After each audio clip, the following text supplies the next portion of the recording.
আমার প্রিয় শ্রদ্ধাশীলা মায়েরা বোনেরা, আপনারা তো আরো দামি সম্পদ। বিশ্বনবী বলেন, আর দুনিয়া কুল্লুহা মাতা। আল্লাহ আল্লাহ আল্লাহ, বিশ্বনবীর কথার ওজন দেখেন। আর দুনিয়া কুল্লুহা মাতা ওয়া খায়রু মাতাঈদ দুনিয়াল মারআতুস সালিহা। বিশ্বনবী বলেন, দুনিয়ায় যা দেখো সব আল্লাহর দেওয়া অ্যাসেট, মানে সম্পদ। আর এত অ্যাসেটের ভিড়ে সবচেয়ে শ্রেষ্ঠ সম্পদ হচ্ছে নেককার নারী। সুবহানাল্লাহ। ভাইয়েরা, বোনের সাথে খারাপ আচরণ করো না। সন্তান মায়ের সাথে খারাপ আচরণ করো না। আমাদের মায়েরা আমাদের asset, they are our priceless asset.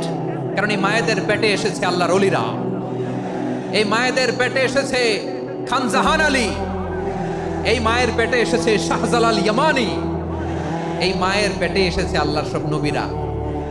নাকি নবীরা আকাশ থেকে থপ করে জমিনে নেমে আসছে? মায়ের পেটে আসছে।